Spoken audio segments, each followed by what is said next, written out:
Let me turn this thing off. I got a lot of too for saying I put my phone on Do Not Disturb. A bunch of people now everyone's notifying me when I put it on Do Not Disturb. Oh, how you can silently still notify people? Yeah. It's really annoying. I accidentally turned on auto reply for my work email. Oh, really? But never put anything, like, you know how you can get the vacation replies? Yeah. But never actually put anything in the thing because I didn't do it on purpose. So I kept getting phone calls. Oh, We're getting blank emails from you. We're getting, no, you're not. I remember that too because I was sending you some stuff too. And then like every time I'd send it, I get an email right back, but then it was blank. So I'm like, I don't know if that was like. Yeah, no, I messed with all the settings. I tried to turn it off, but I don't know if I think it worked because I stopped getting phone calls that people were getting blank emails. It's all right. Fix the problem, right? Yeah. So, what do you want to talk about? I don't know. Where do you want to start? You've been together for what, 5 years? Yep. No, well, 4. 4? Yep. Started coaching in February 2020, just before everything hit the fan. Yes. Yeah. I know last year your kind of motto was year of transformation. Yep. Right? Both personal and business. So kind of talk about what happened last year and what was behind the motivation behind it and what the journey was like. Well, it's actually started before then. So as you know, in 2022 I got sick from a weird side effect of COVID. So that kind of like, I guess, made me realize like something's got to give, it's got to change. Mhm. So I spent all summer sick. I couldn't focus on my business in between like infusion treatments and weird stuff. And unfortunately, everybody assumes the issue that you're having is because of your weight if you're overweight. And that really bothered me because it didn't have anything to do with that, but it was something that I couldn't control. And then I got pneumonia and that lasted for like a month. And so I couldn't like get up the stairs in houses and stuff because I was sick and I'd have to like explain to clients. It was so embarrassing. And so I was like, something has got to change.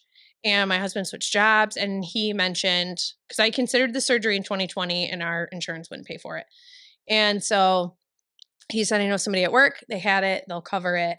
You should look into it. So I did. And that was kind of like, I decided that was it.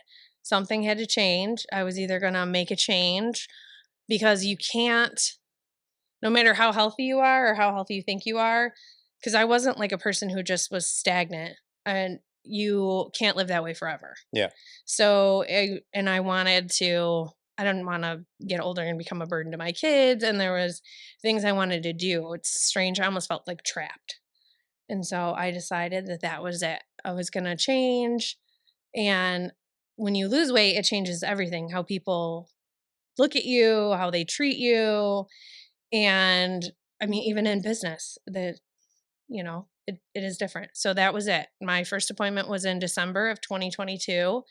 And I just never looked back. I had never been so sure of anything because people are like, "Oh, aren't you scared? Aren't you scared?" And I was like, "This is my last ditch effort here. It's it.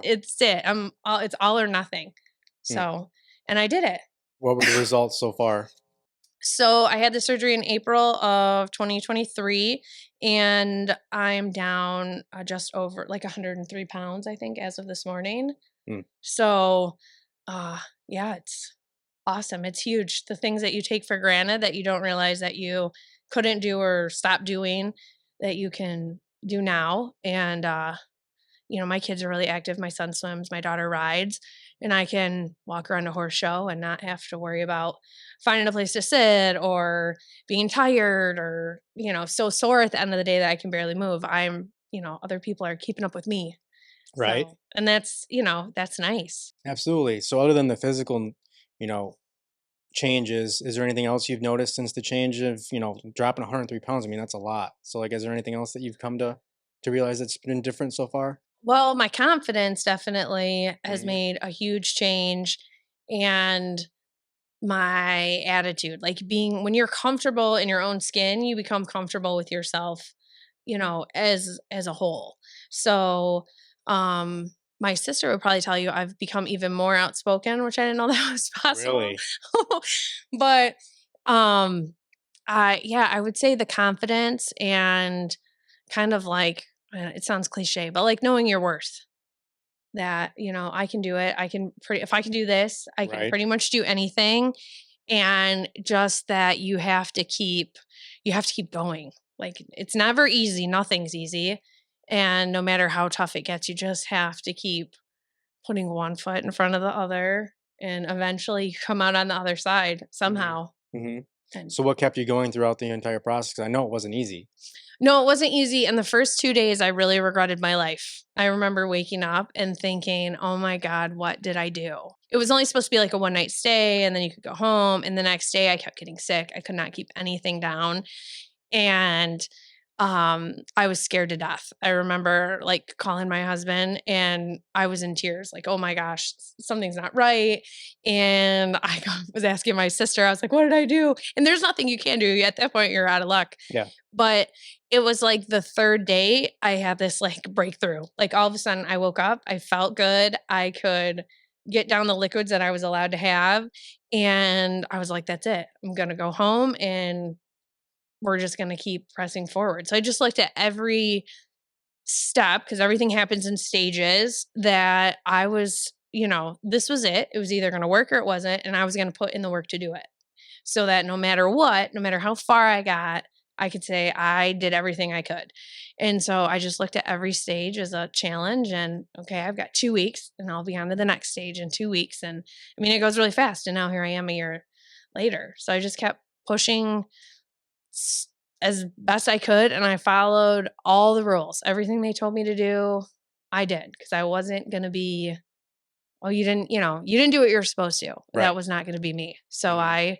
I did. As soon as I could get back in the gym, I got back in the gym. As soon as I could walk, I was walking.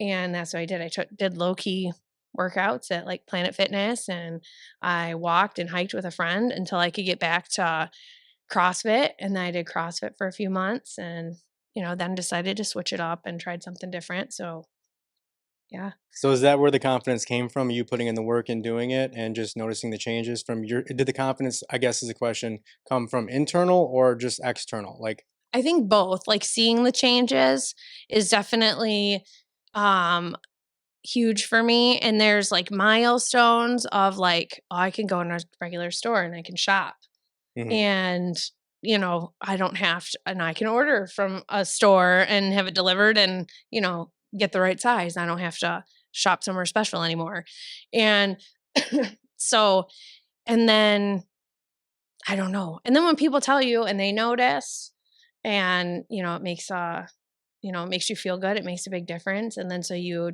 get more confidence. The more that you can do and it's not a struggle, the easier, it never gets easier. There's still days I struggle with there's, like, still that internal battle between the person I was and the person that I am now, and I'm terrified to go back to the person I was. So mhm. when I start to slide or I have a bad day, I remind myself that there's no going back. No, you can't. No. Yeah. So, yeah, it's just, yeah, I would say both came from, and I started listening to a lot of like positive stuff, sometimes cheesy stuff over and over and over again. They have like the massage chairs at Planet Fitness, and that was like my reward for working out. I'd go in, I'd do whatever I could on the treadmill at the time or whatever, and I would then go sit in the massage chairs. And once I did that, it was dark. I'd turn on my motivation thing, like one of the things you sent me, and there was this other one, and I would save them on YouTube. And they were short, like 5, 6 minute clips, and you get, I think, like 10 minutes in the Mhm. chair or whatever. And that's what I would listen to. So when I came out, I was like refreshed. I did my workout, I've had my motivation for the day, and now I'm gonna go seize the day. Hmm. I mean, yeah, that's a huge part of it too, is you have to almost program yourself, right, to have that positive outlook on things because, Oh, for sure. right, if you're consuming negative or if you're not happy with the way things look or you're not happy with, whatever, then that's all you think about, then that just kind of becomes your essence, Yeah. For sure. What did right? somebody tell me? Worrying is like praying for bad to happen. Yeah. Yeah, I wonder where you heard that one, I right? don't know.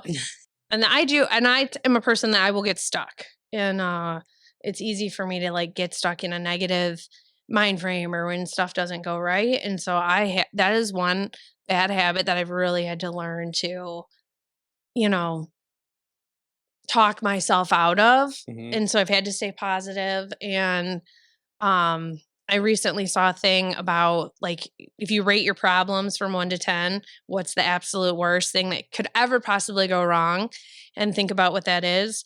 And then are you really having, and you rate that like a level 10.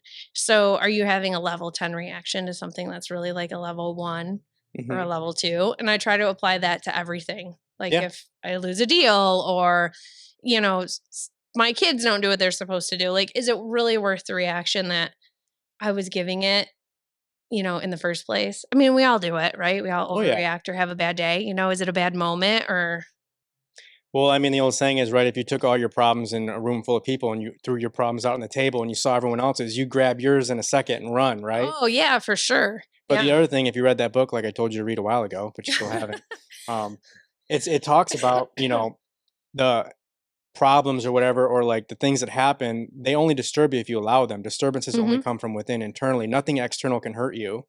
Right? It only comes through your own perceptions of the problem itself. And then more often than not, we catastrophize the problem ourselves in our head to make it worse than it actually is. And then that just snowballs from there. Oh yeah. And we tend to you worry about half the stuff you worry about never even Hmm. happens. Just like So worrying is like praying for something bad to yes, it happen. is. It's true. So I've had to those are things that I've really had to work on. Just staying positive and you still get stuck in a weight loss journey. You still have stalls. I'm stuck in one right now. I keep going back and forth. But it'll pass and it'll go the right direction. And then I'll look back and think, oh, Right. it was so long ago that I was stuck there and Hmm. you know, So how does that translate to, business? Because obviously that's perspective, because that's incredibly hard to do, is transform your personal life and your health. And then you go to real estate. Did that like give you a different perspective on the problems that you face throughout real estate? yeah, so when I started in real estate, I started off like I hit the ground running. So my first year was excellent. And I've told you, I never made a call my first 3 years in the business Hmm. ever. And because my parents had a business and I just utilized all the people that I knew. And then in 2020, I just let the circumstances get the best of me. And then I had my best year ever was in 2021. Hmm. And then 2022, I let not being sick really get the best of me. I could not focus on my business. I was worried. And so 2020 and 2022 were the crappiest years I've ever had in business. And in 2020, I kept thinking like, why me? Why is this happening? What am I doing? And I just could not pull myself out of that hole. And then I did.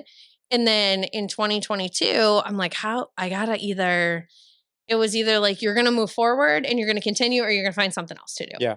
And I think I said that like Hmm. ugh, what am I going to do? Like maybe this isn't meant for me and I somehow made a wrong turn. And so then with the health and in my business, it was like, okay, if you just have to keep pushing forward and I love real estate, so I couldn't have been brought this far. It couldn't have gone this well for me to be oh that's not meant for you. So and nothing that's meant for you will ever pass you by. Like if it's meant to be, it will happen. So I just took the same kind of mindset to my business. Like, okay, yeah, those people went with somebody else. It cannot be devastating. It can't ruin me. We Yeah. just pick up and move on to the next. And I would let that one thing, that one deal, that one wrong thing that happened kind of like consume my whole day Oh, I or know. yeah, and you can't do that. You have to figure out a way to move forward. And so I think that was the biggest thing I learned was you just have to keep going. Like, okay, that didn't work out, but you're going to make 5 more calls and you'll replace it. Or I would look back. Well, oh, I sold $1 million house last year. So now I got to replace that house with 5 houses this year. Right. And you don't. You're just every year is a new year, every day is a new day and you just got to do your best and it'll work itself out. Yeah, and a lot of it too is just scarcity versus abundance, right? Like, oh my gosh, I got to replace this. There's not enough to go around. Where am I going to get this? This deal fell Right. apart. Like, oh, now what? As opposed to, no, it's all good. I'm confident in my ability. I'm confident in my Yeah. skill. Now something else is going to come up. I'm going to generate something else, Yeah. right? Yeah, it'll come. You obviously you can't just I'm not one of those people who thinks you can just sit and do nothing and it'll just come to you, Hmm. or you can just manifest everything, which no offense to people who think that or anything. Yeah. I do believe you have to think positively. Whatever you think happens. So if you do think that there's not enough and that another one's never going to come, you're probably right. Yeah. But you're right because you're stuck in that mindset. So you're not doing the things that you need to do to move forward. Whereas if you're like, okay, well, I have to, Hmm. and it's going to come, then you do the things that you need to do to keep going. Yeah, and it's, Mike Ferry used to say this all the time, is that no one's going to come and save you. Like, you only get what you put into it. So like, Mhm. you can't just sit around and hope something's going to happen. It's just not going to happen. You have to go out and make it happen. Right. Yeah, and it's not, a lot of people think that it's an easy business. Yeah. And, and the same thing with your health. Oh, you had surgery, that's the easy way out. And nothing's easy. You just have to pick your hard. Yeah. Yeah. So it's just as hard for you to give up, walk away and go start something over or start a new diet or do it. It's just as hard Hmm. as to continue where you are and to just keep working at it and try to be better, you Yeah. know? And it's delayed gratification too, just like everything else. You Yeah. can't go to the gym and expect to lose 50 pounds. It's not going to happen No, it would in be one day. nice. Right. Right. It would be nice. But if everybody could, if it was easy, everybody would do it. Hmm. And that's the truth. Nothing that I've ever had that was worth it has ever been easy. Well, that's why, very few people can get what they want because they're willing to work for it. Right. Yeah. And so, you being with me now for 4 years, you've been coaching for 4 years. What do you think has been the biggest benefit, or what would you give to someone else who may be thinking about it or may be interested? Like, what changed for you? Well, I didn't want to do coaching I at know. first. I know. I kind of persuaded you into it. I thought you were a big jerk, and I was like, no, I don't think that's gonna work. I thought we were gonna have a personality clash, but we didn't. Um, the biggest thing for me is I really think had I not joined coaching when I did, I probably would have quit. I For sure. I definitely think I would have given up. And the good thing about coaching is it teaches you how to talk to people. Mhm. Like everybody always joked, "Oh, you're really good at sales." A smooth talker, but there's definitely things that I was missing, and it helped me communicate with people and realize the styles of people that I was dealing with and how I interact with them, both personally and professionally. And I kind of learned like the type of personality that's harder for me to deal with. Mhm. And yeah, I would say the biggest thing is that when times got tough in the business, I had you to basically be like, okay, level with me. Yeah. What am I doing wrong? Where am I messing up? What am I not doing? Just like, you know, kick my butt and get me into gear. And it's the accountability, the knowing that there's somebody else there that's kind of like, hey, you know, you didn't do what you're supposed to do today. You Mhm. didn't, or last week or whatever. And that made a big difference for me. You thought I was a jerk? I did think you were a jerk at Why? first. I don't know. Well, I had seen you at a couple what was that, boot camps or Yeah, yeah, whatever that we were doing. yeah. And I think one time I asked a question and your answer was like so direct. It kind of like caught me off guard. And I was like, oh, he's kind of a jerk. And then Dawn worked with you, and Dawn and I are really good friends. And she was like, no, no, it's not like that. It's not like that. You should try it. It's been a game changer. And I was kind of stuck in the mindset, like, what else could Mhm. what could I not know? And you're really young. So I was like, what could he possibly already know that I don't know? But turns out I was wrong. Hmm. And I'm not a jerk, so it all No, worked out. no, he's not a jerk. I promise. Yeah, well, I mean, that was too. I was young too, to your point, and so like I was working on my delivery because I had a way of doing things, and I really didn't worry about adapting to other people. Like, hey, this is the delivery. If you like it, great. If not, that's great too. I really don't care, Right. right? And that was tough. So that was part of learning personality styles for myself too, and that's why we go over that. Because if you can't adapt to other personality styles, you're missing out on 75% of the market. You can only relate to people who are like you, Right. Yeah. and that's not good, No, no, it's right? not. Well, and you have to, like when you go into a house too, like the wife might be like me or the Mhm. husband might be like me. And then, but you're still encountering the opposite. And I know my husband and I are opposite. I'm the one that jumps. I'm a quick decision maker and we'll worry about it later. Like Yeah. that's my philosophy. My husband is not like that at all. He's very like he's got to think about it and which isn't a bad thing. It's probably, a good thing to sometimes slow down and think about things. And so um learning how to deal with two personalities in one house is Mhm. you have to be able to talk to both people because you don't want somebody to think that you're ignoring them. Yep. And I think we've all been in a situation where you're with somebody else or a group of people and you're kind of like the odd one out. You don't want people to think like that when you go into their house. You have Hmm. to be able to, you know, learn how to, Adapt. yeah, adapt. And for me, I had to learn to do things that I did not like to do. Like what? Pre-qualifying people. I hated it. Absolutely hated it. And then I had one go not so great. And because of that, I will never not pre-qualify somebody ever again. Because had I done what I wanted to do Hmm. and flew blind into that situation, oh, it would have been an absolute disaster. Oh yeah. So what she's referring to is pre-qualifying. So after you set a qualified appointment, we encourage or we train our agents to pre-qualify the day of the appointment to go through a series of questions to ensure that you're aware of certain things. You're aware that all decision makers are going to be there, what price point they want to list at, are you in competition, so on and so forth. So why didn't you want to do that before you came to us? Because I wanted to go on to the appointment no matter what. That's kind of how I felt. Like if I could just get in front of them, it Mm-hmm. would be different. And that's not the case. You want to know that you're going on actual bona fide appointments. And I was willing to just go on the appointment. Because you were afraid they were going to cancel. Yes.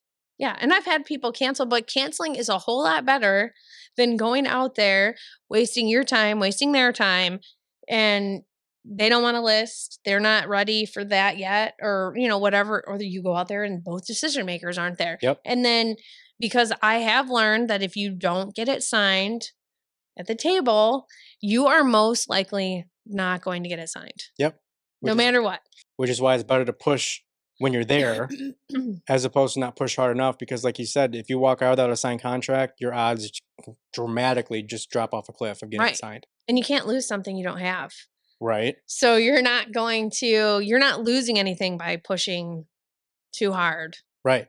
The end result's still the same. You just give Right. yourself more opportunity. Yeah. If they're going to say no, okay, they say no. And you're not changing that outcome Mm-mm. by pushing. But Mm-mm. yeah, I will say anytime I've walked out the door, I've not gotten one signed.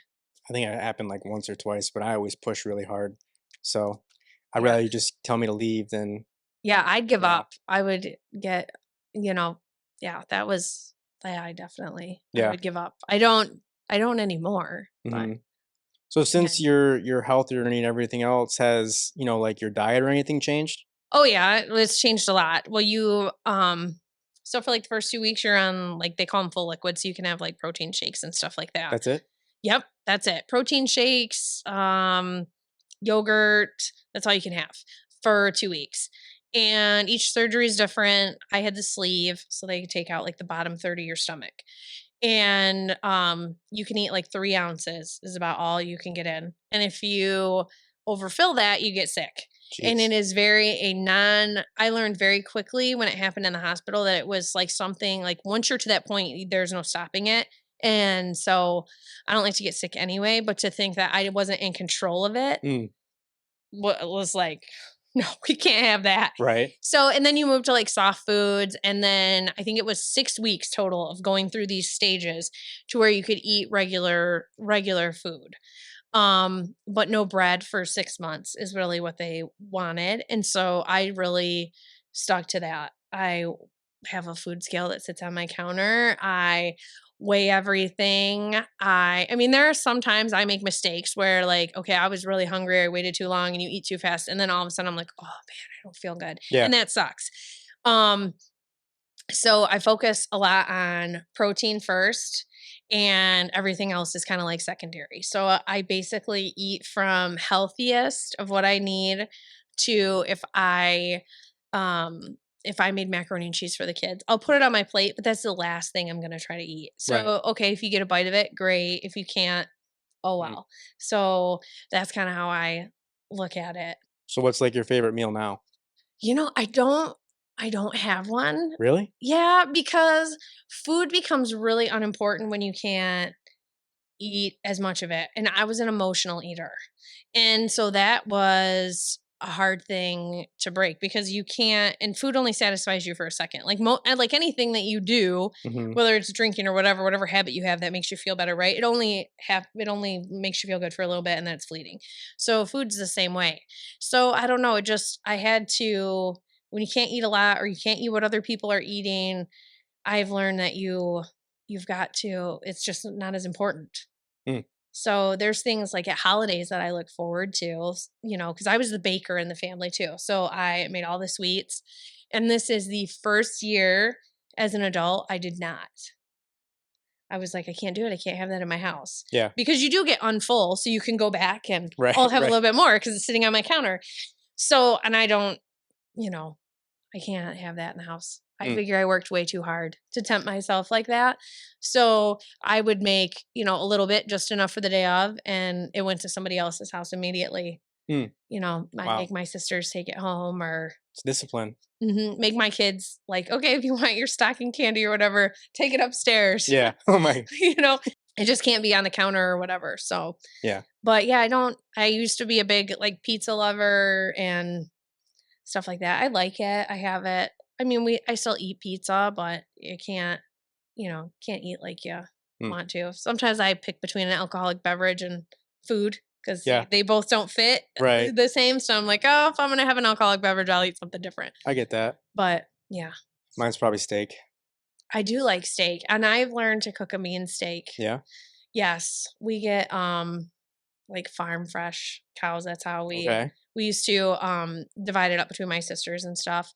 And but this year we ended up getting like a whole half a cow. So we Nice. yeah, steak and roast and Yeah. everything. It tastes so much better than at the store. Like once you get Mhm. it that way, you can't go back. Nice. I'm getting a steak tonight. I don't cook though. You have this huge kitchen and you don't No, cook? I've used that stove once. How do you not cook? It takes too much time. Then you gotta clean up, Well, and yeah, you gotta mix stuff, and you gotta use a bunch of plates. Like it's just not. It's too much work, and you I'm gotta mix stuff. yeah. I'm not doing all that. One, I don't know how to do it. I have no interest in learning how to do it, and I can clean up. Like that's fine. I can do that. But no, like I've used that stove once, and I used it to cook eggs and bacon. And I did it one morning, and I'm like, you know what? The food was great, but it's not worth the hassle. Like I'm not doing No. all this. So I have an air fryer and I have a microwave. So if it fits in either the microwave or the air fryer, I'm good. But no, I don't cook. And No. I think I told you I eat chicken and rice every single day for lunch, and Yeah. that's a microwave. You microwave Oh it? yeah, throw it in the microwave. That thing's ready in 2.5 minutes, and then just get some rice for like 90 seconds, and then But I'm isn't done. it soggy? Mm-mm. I mean, at least air fry your chicken. I don't know, but then I gotta clean the air fryer. I So it's mean, like, that's true. yeah, Don't you have a dishwasher? yeah, but I just use paper plates typically, like paper Yeah, plates, plasticware. I'm a big paper plate person. Yeah, I don't use real Well, plates. dishes come in packages of 4, right? So when you buy them, so I have a family of 4. So to me, I gotta load the dishwasher every Yeah, night, clean it, and then make sure it's ready for the next day. So we're big on that's what I mean. It's a paper chore. plates. I Yeah, don't that get is a chore. home every day till like 7. So like the last thing I want to do after I've worked all day is go cook something and then spend a couple hours cleaning. Like no, Yeah, I love to cook. And I like it when people like my food. So I cook a lot. And I've learned to meal prep.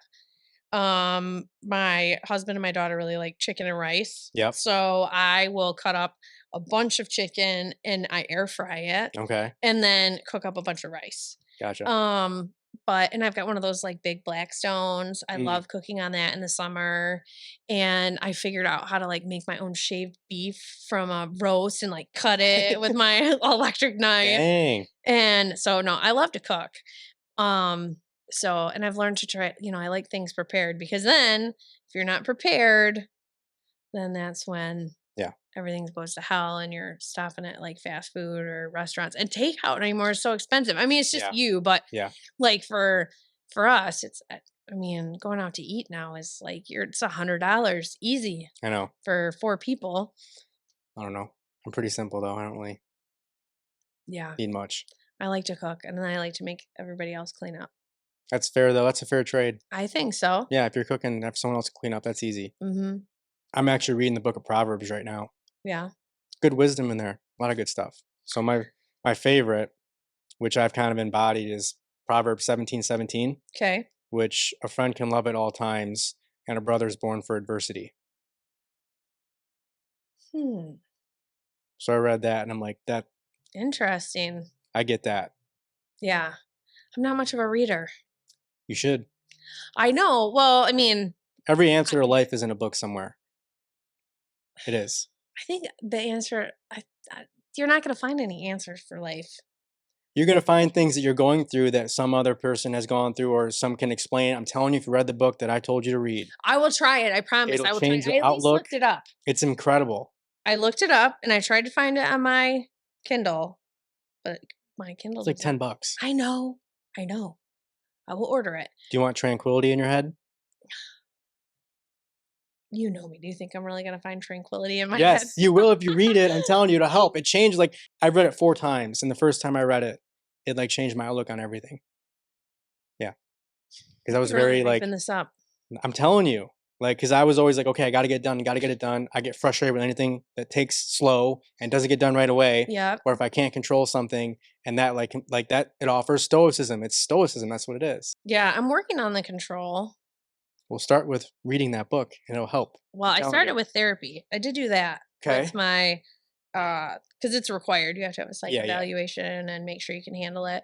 So I did stick with therapy to try to. Somebody said like the addiction to food does not go away just because you can't eat it, and that's very true. Yeah.